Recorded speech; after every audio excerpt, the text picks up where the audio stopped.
जय हिंद दोस्तों, स्वागत है आप सभी का जीएस की पाठशाला में।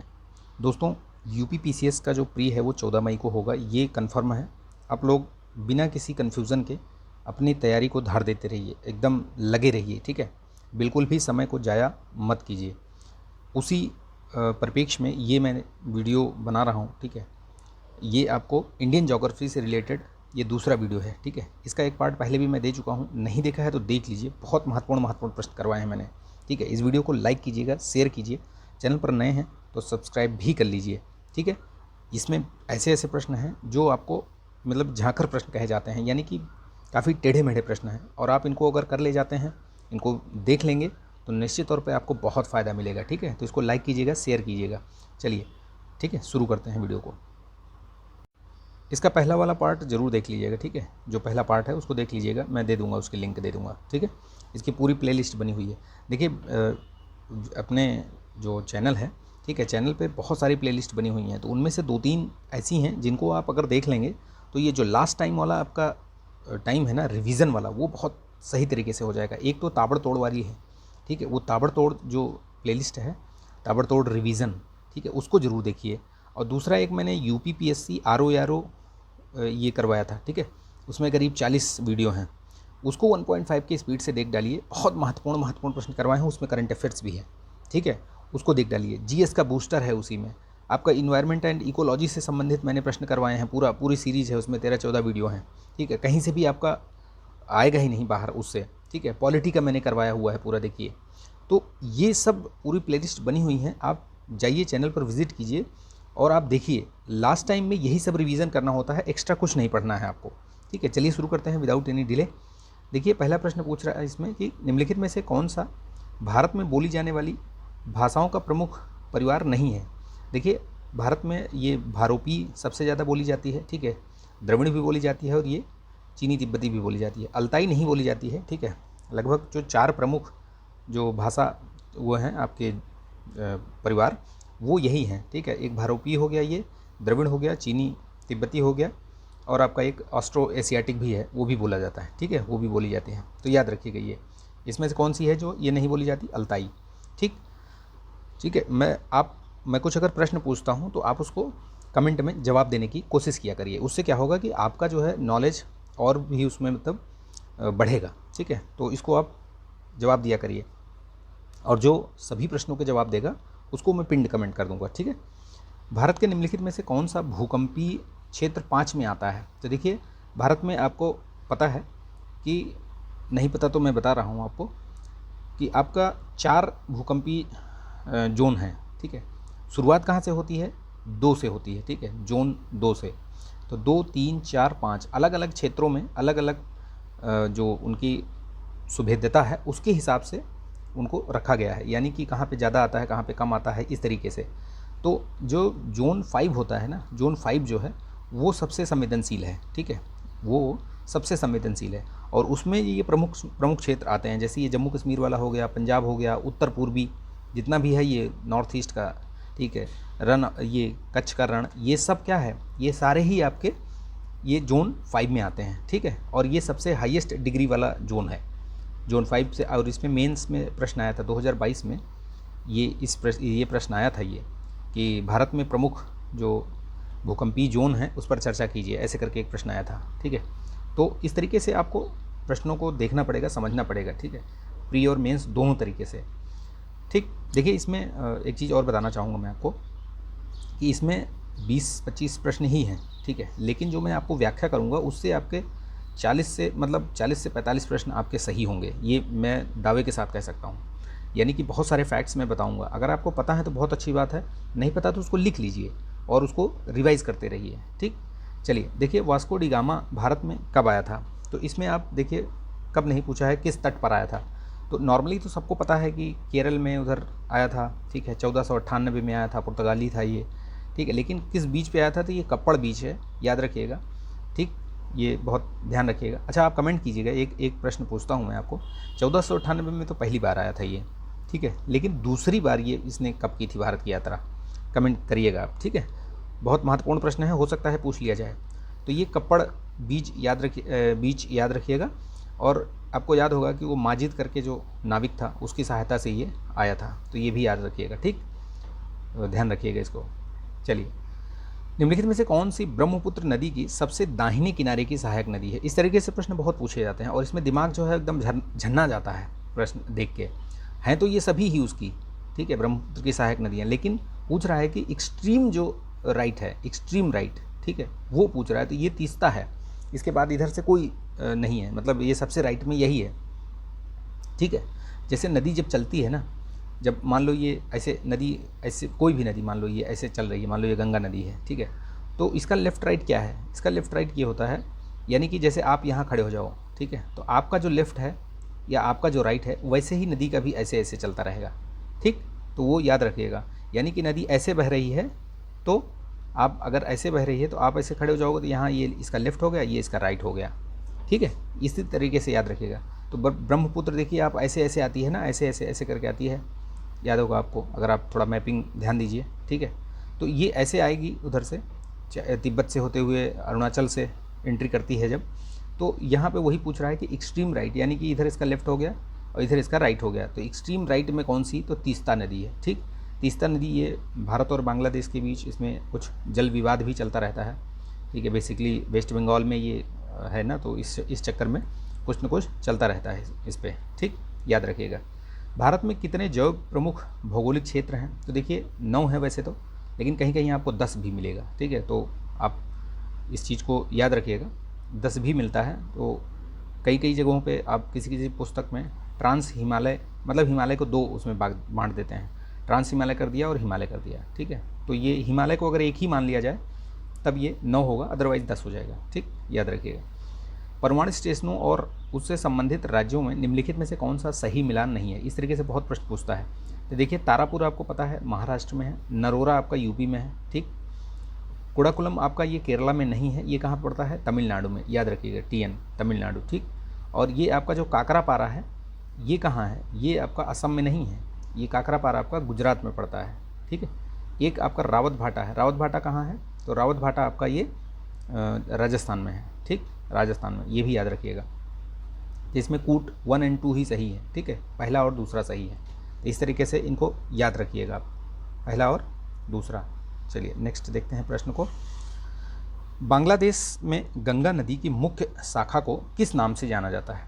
तो जो बांग्लादेश में, जैसे आप मान लीजिए ये गंगा नदी ऐसे बह रही है, ठीक है, ये अपना ऐसे ऐसे भारत हुआ है, तो मान लीजिए यहाँ पे ऐसे ऐसे आ रही हैं गंगा नदी, तो यहाँ पे जो बांग्लादेश है यहाँ पे, ठीक है, बंगाल से होती हुई एंट्री करती हैं, तो जैसे ही बंगाल में एंट्री करती है, ठीक है, इनका जो नाम हो जाता है वो क्या हो जाता है? जमुना, ठीक है, बांग्लादेश में क्या कहा जाता है? इनको जमुना कहा जाता है। और जब ये, ठीक है, देखिए जब गंगा जो है बांग्लादेश में जैसे ही एंट्री करती है तो वो जमुना हो जाती है, जमुना हो जाती है इन द सेंस वहाँ पे लोकली जमुना बोलने लगते हैं उसको, ठीक है। फिर एक चीज़ और जानिए, कुछ दूसरा फैक्ट अलग से, कि जो ब्रह्मपुत्र आती है इधर से, ठीक है, उसको क्या बोलते हैं? उसको बोलते हैं बांग्लादेश में पद्मा। और ये दोनों जहाँ पे मिलती हैं और मिल के एक अलग जो धारा मतलब बनती है, संयुक्त धारा, उसको मेघना कहते हैं। तो ये मैं इसलिए बता रहा हूँ क्योंकि ये पूछा गया है, तो ये याद रखिएगा, ठीक है, कहीं कंफ्यूज ना हो, इसलिए मैंने इस चीज़ को आपको बता दिया, तो इस चीज़ को याद रखिएगा, ठीक। चलिए नेक्स्ट क्वेश्चन देखते हैं। तो याद रहेगा ना, ये गंगा को क्या बोलते हैं? जमुना, और ब्रह्मपुत्र को क्या बोलते हैं? ये ब्रह्मपुत्र, ब्रह्मपुत्र इसको पद्मा बोलते हैं, ठीक है, और इसको, ये गंगा को यहाँ पे ये बोलते हैं जमुना। और ये दोनों मिलती हैं, वो जगह का नाम क्या है? उसका भी ग्वालंद करके है, वो भी नाम याद रखिए, क्या पता पूछ ले, ग्वालंद, ठीक है। तो ये यहाँ पे जब आगे यहाँ पे मिल के आगे बढ़ती हैं तो ये मेघना हो जाती है, मेघना, ठीक है। चलिए, निम्नलिखित में से कौन सा पर्वतीय दर्रा भारत और चीन म्यांमार का ट्राई जंक्शन बनाता है? देखिए अगला क्वेश्चन क्या कह रहा है इसमें, कि कौन सा पर्वतीय दर्रा भारत, चीन और म्यांमार का ट्राई जंक्शन बनाता है? तो देखिए जो ये आपका इसमें दिफू दर्रा है, ठीक है, दिफू, ये आपका ट्राई जंक्शन बनाता है किसके किसके बीच? भारत, चीन और म्यांमार में। ये दिफू दर्रा है कहाँ पे? ठीक है, ये भी आपको पता होना चाहिए। ये दिफू दर्रा आपका इधर मणिपुर इधर पड़ता है, ठीक है, ठीक है।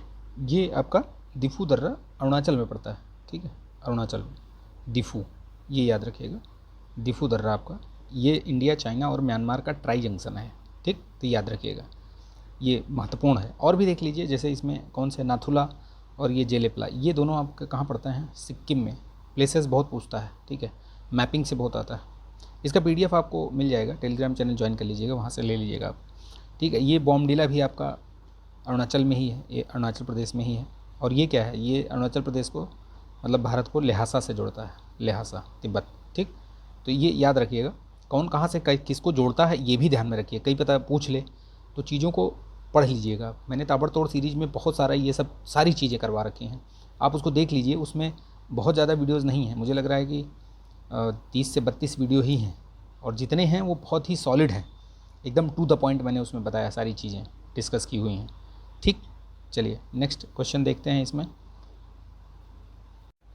तो अगला प्रश्न कह रहा है, इसमें 2 वाक्य दिए हैं, देखिए, सभी उत्तर पूर्वी राज्य विदेशों से सीमा साझा करते हैं। तो बिल्कुल सही बात कह रहा है, इसमें सभी साझा करते हैं, चाहे वो आपका मेघालय हो, चाहे असम हो, अरुणाचल हो, कोई भी हो, ठीक है, किसी न किसी अंतर्राष्ट्रीय देश से वो सीमा साझा करते हैं। अरुणाचल प्रदेश एकमात्र ऐसा राज्य है जो 3 देशों से सीमा साझा करता है। तो ये बिल्कुल सही बोल रहा है। देखिए, अरुणाचल प्रदेश किस किस से सीमा साझा करता है, इधर देखिए आप, अगर आप उसके इस तरफ देखेंगे पश्चिम उत्तर पश्चिम में, तो आपका क्या है, भूटान है, ठीक है, वहाँ से उसकी सीमा लगती है। और इधर फिर आपका पूरा चीन, चाइना आ जाता है, ठीक है। इधर आपका नीचे साइड से देखिए म्यांमार आ जाता है, ठीक है।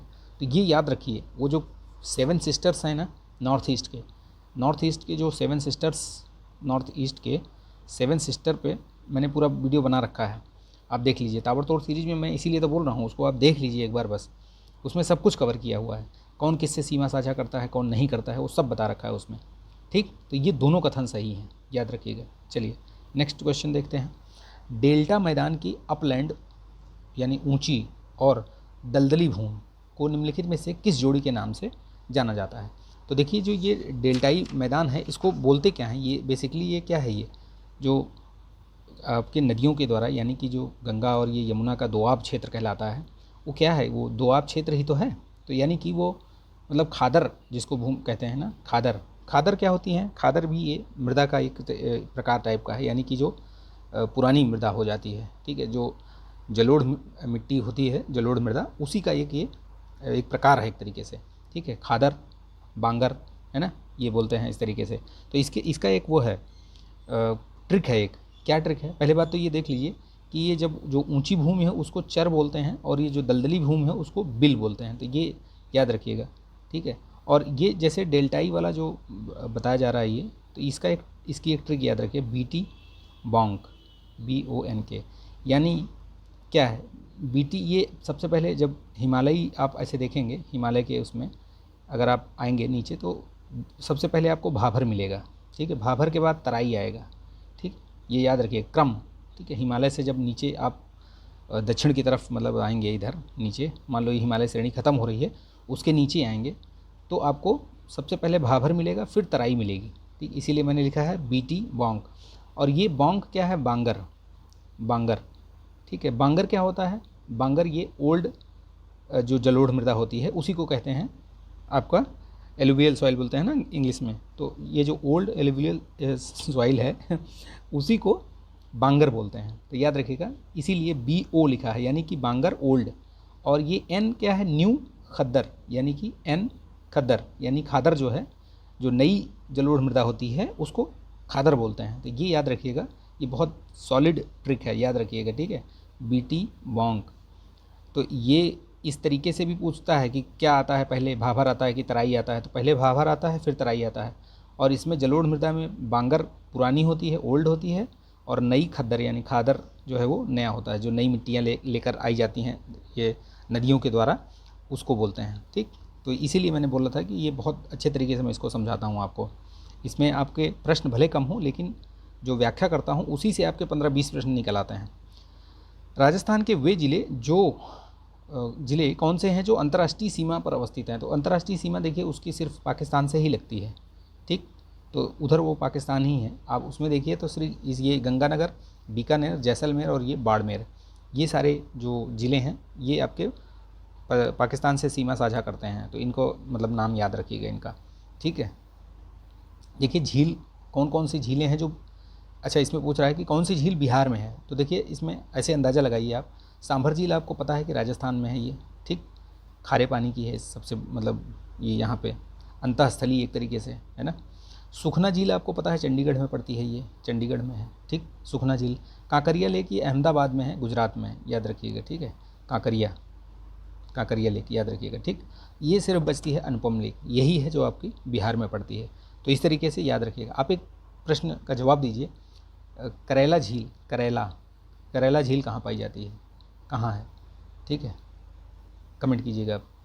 भारत में उत्तर प्रदेश से दक्षिण की ओर जाते हुए, उत्तर भारत से दक्षिण की ओर, यानी कि उत्तर से दक्षिण, इधर से ऐसे अगर आप जा रहे हैं तो नदियों का सही क्रम, इस तरीके से प्रश्न बहुत पूछता है। एक क्रम याद रखिएगा, मैं आपको बताता हूँ, ये जो क्रम बता रहा हूँ वो बहुत महत्वपूर्ण है। ICJ, ठीक है, RBS, ये क्रम याद रखिएगा।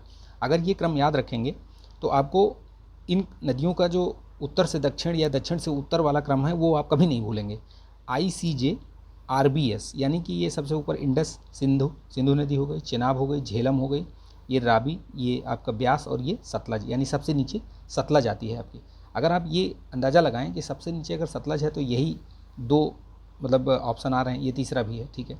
उसके बाद आपका RBS मैंने लगाया था ना, तो RBS, श्योक तो सबसे ऊपर आएगी, सिंधु की ये सहायक नदी है, तो सिंधु की ये श्योक, इसको मृत वो भी बोलते हैं, मृत नदी भी बोलते हैं इसको, याद रखिएगा। एक फैक्ट और बता रहा हूँ आपको। तो देखिए इसमें जो आपका सही जो क्रम होगा वो कौन सा होगा, मैंने बताया ICJ और RBS, यानी कि आपका देखिए श्योक तो सबसे ऊपर ही आएगी, ठीक है, श्योक तो पहले ही रहेगी। उसके बाद कौन सी आ रही है, सिंध तो है नहीं इसमें, चिनाब आ रही थी, यानी चिनाब हो गई। फिर क्या, झेलम आ रही है इसमें झेलम है कहीं, झेलम है ही नहीं। तो आपका फिर क्या बच रहा है इसमें, रावी बच रहा है। फिर क्या बच रहा है, ब्यास है नहीं, सतलज है, तो सतलज आपका ये हो गया। यानी कि आपका जो करेक्ट आंसर होगा वो होगा B।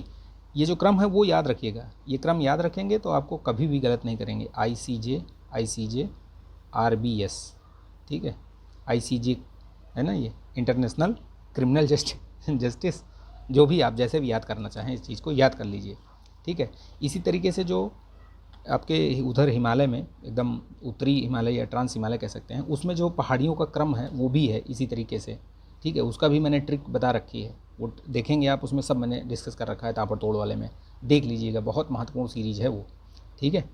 चलिए तो बढ़ते हैं आगे। प्रश्न, मुल्ला पेरियार बांध, ये जल को लेकर किन राज्यों के बीच में विवाद होता है या हुआ, मतलब रहता ही है हमेशा। तो ये याद रखिएगा, ये केरल और इनके बीच में, तमिलनाडु के बीच में ये विवाद रहता है, ठीक है। मुल्ला पेरियार पूछा भी जाता है कि कहाँ पे अवस्थित है, तो केरल में है, और ये विवाद रहता है इनके साथ। आप एक प्रश्न बताइए कि कावेरी जल विवाद किन किन राज्यों के बीच में है, तो बताइए, कमेंट कीजिएगा। जो कमेंट करेगा उसको मैं पिंड करूँगा सबसे ऊपर, ठीक है। मैंने 3-4 प्रश्न अभी तक पूछे हैं, एक लिख करके बाकायदा आप कमेंट किया करिए।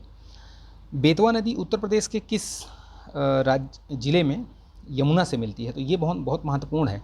यमुना से रिलेटेड प्रश्न बहुत पूछता है कि कहाँ से कौन मिलती है, क्या है। तो देखिए जो बेतवा है वो हमीरपुर में मिलती है, ये याद रखिएगा, बेतवा हमीरपुर में मिलती है। और ये बेतवा निकलती कहाँ से है, ये रायसेन ज़िले से, रायसेन ज़िला मध्य प्रदेश MP, ठीक है, रायसेन ज़िले से MP से निकलती है, उद्गम वहीं से होता है, और ये हमीरपुर में आके यमुना से मिल जाती है, ठीक है। इटावा में भी एक नदी मिलती है, कौन सी, चंबल, याद रखिएगा, चंबल, ठीक है, ये ध्यान में रखिएगा, इटावा में, ये बहुत महत्वपूर्ण है। ये एक फैक्ट और याद रखिएगा, इसी बेतवा नदी के किनारे ही आपका जो सांची है, सांची वहीं पे है, बेतवा नदी के किनारे ही है, और विदिशा, ठीक, सांची का स्तूप फेमस है ना, तो ये दोनों इसी नदी के किनारे ही हैं।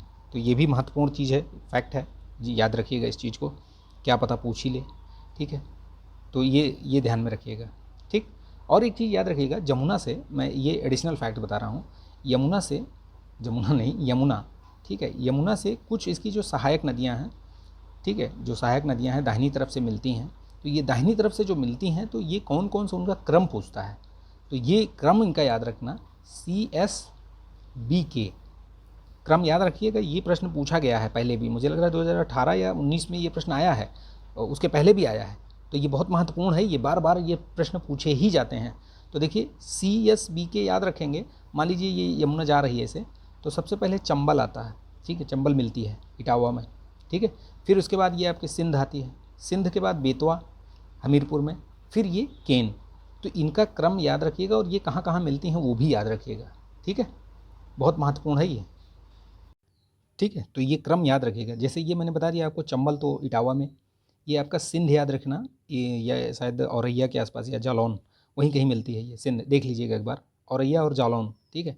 ये बेतवा आपका बता दिया मैंने, ठीक है, ललितपुर।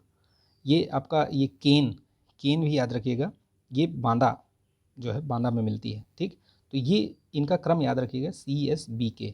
अगर क्रम याद रखेंगे तो बहुत ही मतलब एक प्रश्न आपका मतलब 100% सही हो जाएगा, CSBK, ठीक। निम्नलिखित कथनों पर विचार कीजिए। रेड क्लिफ सीमा भारत को पाकिस्तान से अलग करती है, तो सही है, ठीक है। रेड क्लिफ अपनी समृद्ध वन संपदा के कारण सरक्रीक भारत और पाकिस्तान के बीच विवाद का विषय है। तो वन संपदा है क्या सरक्रीक में? भैया ये पूरा दलदली एरिया है, ठीक है। ये जो कच्छ का रण है ना, उधर एकदम आपका पश्चिमी, वहीं पे है ये, और ये पूरा मतलब दलदल ही है वहाँ पे। तो ये पहला वाला मतलब दूसरा प्रश्न ये गलत है, दूसरा कथन सिर्फ पहला ही होगा इसमें, तो याद रखिएगा। सरक्रीक विवाद भारत पाकिस्तान के बीच में है, पूछा जाता है ये, तो ये भी एक प्रश्न बनता है, तो ये भी याद रखना। निम्नलिखित में से किन राज्यों की सीमा म्यांमार से के साथ लगती है? तो आप देखिए, मैंने पहले भी ये किया हुआ है डिस्कशन, ठीक है। अगर आपको नहीं पता है तो भी देखिए, मैंने अभी थोड़ी देर पहले ही आपको बताया मैंने कि अरुणाचल प्रदेश की तो लगती ही है सीमा, ठीक है, लगती है ना। आपके उसी के साथ नागालैंड की भी लगती है, मणिपुर की लगती है, और मिज़ोरम की भी लगती है।